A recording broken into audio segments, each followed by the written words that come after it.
Bismillahirrahmanirrahim. Dear students, welcome to the FEE online MDCAT preparation.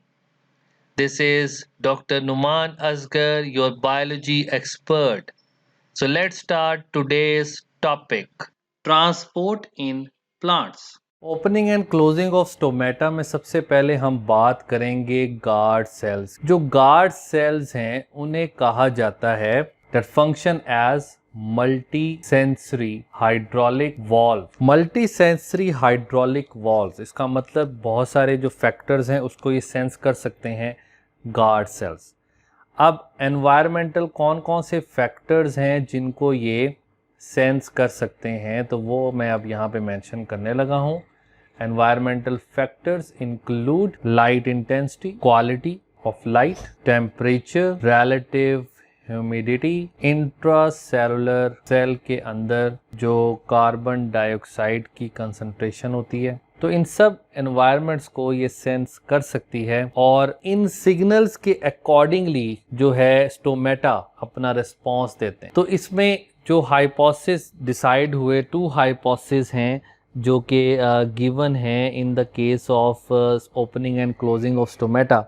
तो उसमें सबसे पहले जो है वो हम डिस्कस करते हैं about number 1 is starch sugar hypothesis. This hypothesis was given by a German botanist था von Mohl. So according to him, guard cells are only photosynthesizing cells of epidermis of leaf.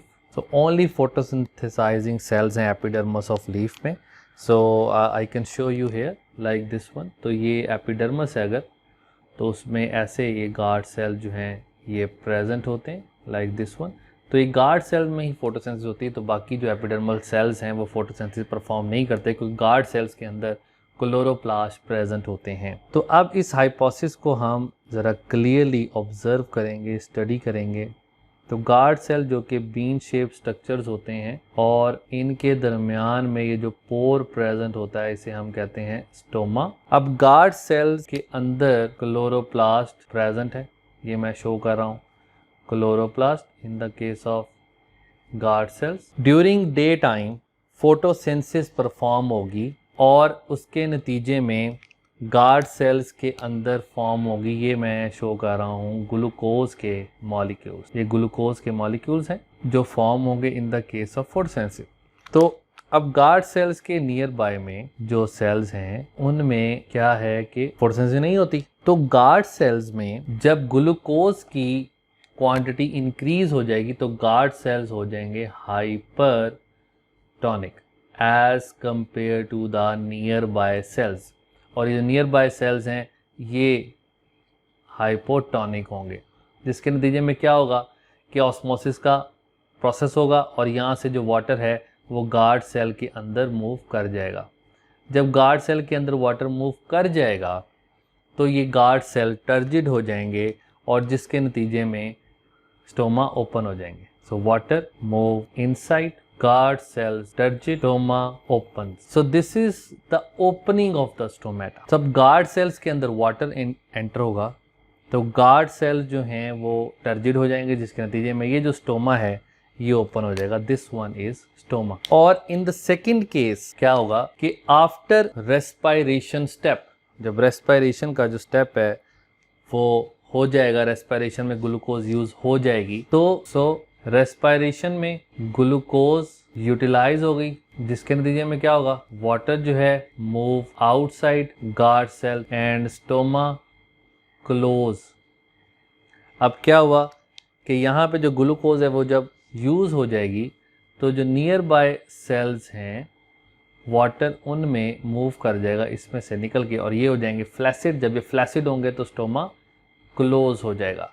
So this is the starch sugar hypothesis that how stoma opens and close in the case of photosynthesis, और उसके नतीजे में जब glucose की formation होती है तो किस तरीके से जो है वो स्टोमा ओपन होते हैं और क्लोज होते हैं। अब हम देखेंगे next step, influx of potassium ion.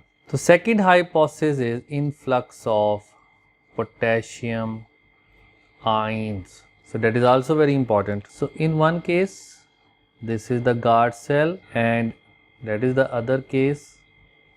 तो ये कब फ्लैसिड होंगे तो ये अब हमने देखना है. तो these are the two cases.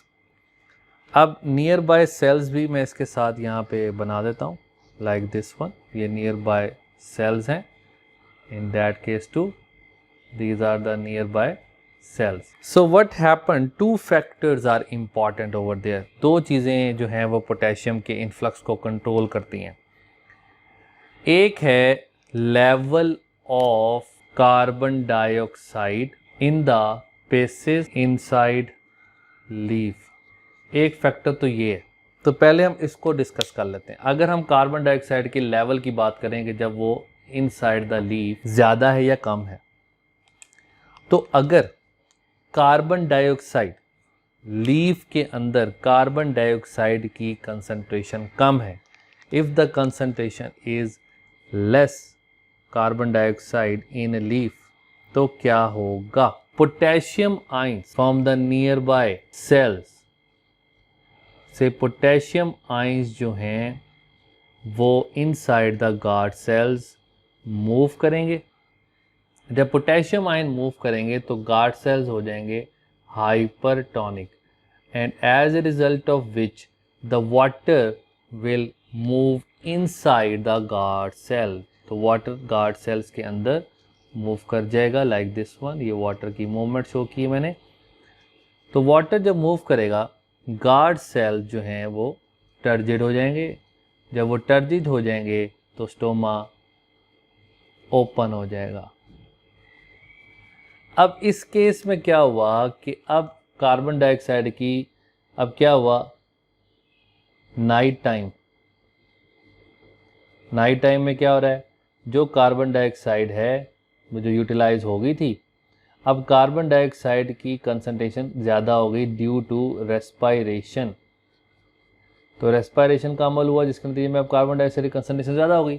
तो क्या होगा, अब पोटेशियम जो इनके अंदर गार्ड सेल में मौजूद है वो पोटेशियम आयंस जो हैं वो आउटसाइड मूव करेंगे इन दीज सेल्स, और जिसके नतीजे में क्या होगा कि सेम जब ये पोटेशियम बाहर आएगा तो ये अंदर का एनवायरनमेंट हो जाएगा हाइपोटोनिक, और फिर वाटर अंदर से गार्ड सेल्स के अंदर से नियर बाय सेल्स में मूव कर जाएगा, जिसके नतीजे में क्या होगा कि जो गार्ड सेल्स हैं वो फ्लैसिड हो जाएंगे, और जब वो फ्लैसिड हो जाएंगे तो स्टोमा क्लोज हो जाएगा.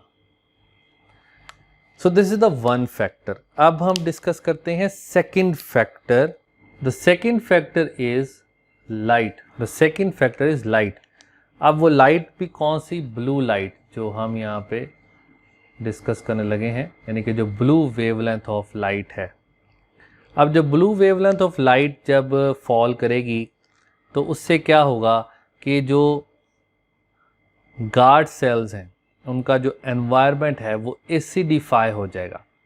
एसिडिफाई का मतलब ये है कि गार्ड सेल्स से जो प्रोटॉन हैं वो बाहर की तरफ पंप करना स्टार्ट हो जाएंगे. Protons will pump outside the guard cells, in the nearby cells में मूव करना है इन्होंने, और जिससे क्या होगा कि गार्ड सेल्स के अंदर पॉजिटिव आयन की कमी हो जाएगी. जब पॉजिटिव आयन की कमी हो जाएगी तो नियर बाय सेल से जो पोटेशियम आयन है वो उसे रिप्लेस करेंगे.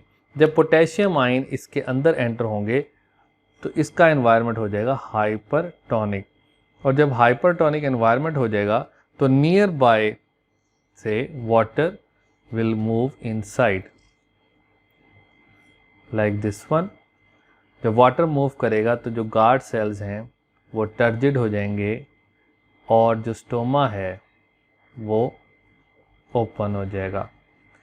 इन दिस केस व्हाट हैपन, जब लाइट ख़त्म हो जाएगी, इसका मतलब नाइट टाइम आ जाएगा. In the night time what happen, night time में क्या होगा, अब लाइट अवेलेबल नहीं है तो नियर बाय सेल से जो पोटेशियम आयंस हैं, हाइड्रोजन जो आयंस हैं, they will move inside and automatically जो पोटेशियम आयंस हैं वो बाहर मूव कर जाएंगे into the nearby cells, और जिसके नतीजे में क्या होगा कि water also moves inside the, ये वाटर की मूवमेंट है, और जो मैंने रेड से शो किया वो पोटेशियम आयन की मूवमेंट है। So in this case what happen कि जो गार्ड सेल्स हैं वो फ्लैसिड हो जाएंगे और जो स्टोमा है वो क्लोज हो जाएगा। सो एक पॉइंट है जो मैं यहाँ पे मेंशन करने लगा हूँ, that water follows the potassium ions. This is very important point और ये आपको अंडरस्टैंड भी करना है। So when we talk about the translocation of food through the phloem, first of all we discuss about the theories. There were two kinds of theories, the active theories and the passive theories that tells us about the translocation of food via phloem. Active theories, obviously the name indicates they need energy for the movement of materials across the phloem. Passive theory, there is no need of energy. So as in the case of active theory, no evidence was find out that phloem transport needs energy. So that's why it is unacceptable in the case of passive transport. Two theories are formed then. Number one is diffusion and number two is pressure flow theory. So if we talk about diffusion, diffusion is very slow process. If we compare it with the velocity of sugar, then the rate of diffusion is 1 meter per 8 years. So that's why we are only left with this theory, the pressure flow theory. So pressure flow theory was given by Ernest Munch. States that flow of solution in sieve elements is driven by an osmotically generated pressure gradient between source and sink. So इसको understand करने से पहले हमें ये समझना है कि source क्या है और सिंक क्या है. सो मैं यहाँ पे मेंशन कर रहा हूँ source and here I am going to mention the sink. The source is the exporting organ. Exporting organ means जो फॉर्म करता है. It is the exporting organ जो बनाएगा food as leaves, and sink is the storage organ as roots, fruits, tubers, immature leaf. In the case of source, there is an example of root of beet. जो root of beet है वो एक growing season में behave करता है source and sink in the next growing season. So अब इस statement को समझने के लिए हमें प्रेशर फ्लो थ्योरी का पूरा मैकेनिज्म अंडरस्टैंड करना है. So let's start that. So pressure flow theory में इस डायग्राम को समझना ज़रूरी है सबसे पहले. So this one is the source and this one is the sink. और ये फ्लोएम के अंदर, ये मैं लेबलिंग करता हूँ अब इसको. This is the sieve plate, this is the sieve element or the sieve tube cell, sieve tube. This is the companion cell. This one is sieve pores. So these are the sieve pores. Now source form the sugar, that is glucose. Glucose is converted into sucrose. So this is the important step that synthesize होगी जो sugar that is in the form of glucose और जो transport होगी sugar that is in the form of sucrose. सो ये sucrose के molecule जो हैं ये बहुत इम्पॉर्टेंट कंपेनियन सेल्स जो हैं इनके अंदर मौजूद होता है mitochondria. As sieve tube cells do not have mitochondria, तो कंपेनियन सेल जो हैं वो एनर्जी प्रोवाइड करते हैं जिससे ये प्लाज्मोडेस्माटा के थ्रू ये जो सुक्रोज के मॉलिक्यूल्स हैं they will come over here like this one. तो जब सुक्रोज के मॉलिक्यूल इस जगह पे आ जाएंगे, सीव एलिमेंट में एंटर हो जाएंगे, तो ये हो जाएगा hypertonic. And when it becomes hypertonic तो नियर बाय जो जाइलम है उससे जो वाटर है that will enter over here. तो वाटर जब इसमें एंटर होगा तो इसका हाइड्रोस्टैटिक प्रेशर बढ़ जाएगा। अब याद करें जो हमने डिस्कस किया था कि जो प्रेशर फ्लो थ्योरी है उसकी जो स्टेटमेंट थी कि अकॉर्डिंग टू दिस जो प्रेशर फ्लो थ्योरी है वो क्या कहती है कि प्रेशर से फ्लो होता है, जो शुगर मॉलिक्यूल्स हैं वो प्रेशर से फ्लो होंगे। और उसके प्रेशर क्यों होता है? क्योंकि वाटर इसमें जब ऐड होगा तो यहाँ से सीव पोर जो हैं वो रेजिस्टेंस प्रोवाइड करेंगे इसको, और इसके रेजिस्टेंस की वजह से यहाँ से प्रेशर से जो सुक्रोज के मॉलिक्यूल्स हैं वो इधर एंटर होंगे वो इधर वाटर मॉलिक्यूल, और ये प्रेशर बहुत ज़्यादा होगा इस सीव ट्यूब एलिमेंट में। फिर ये प्रेशर आगे ट्रांसफ़र होगा to this sieve tube cell.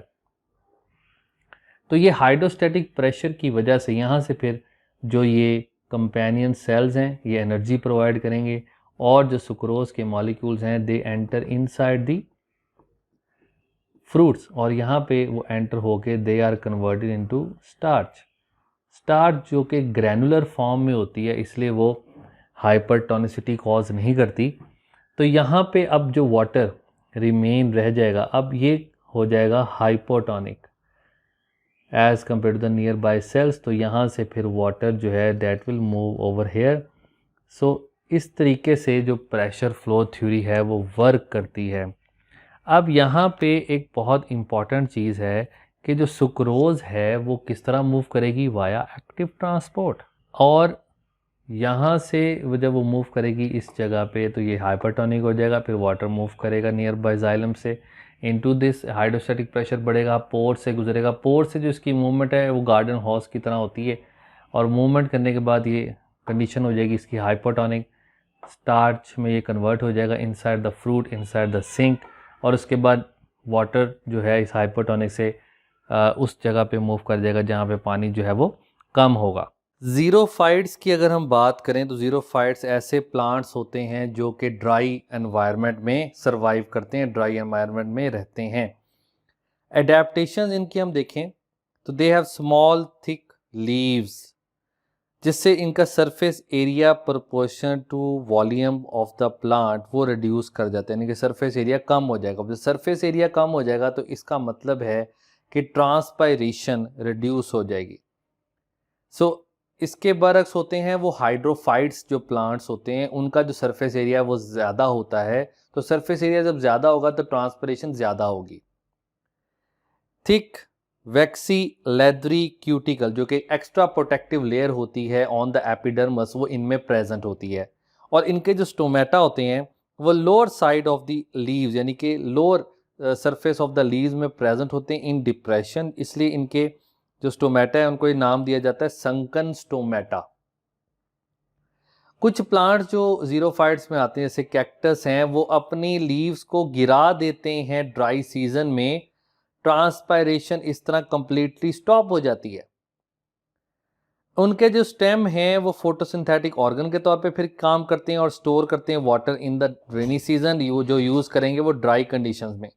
इसे कहा जाता है सकुलेंट ऑर्गन्स, इनके जो स्टेम है उन्हें कहा जाता है succulent organs. Thank you very much and Allah Hafiz.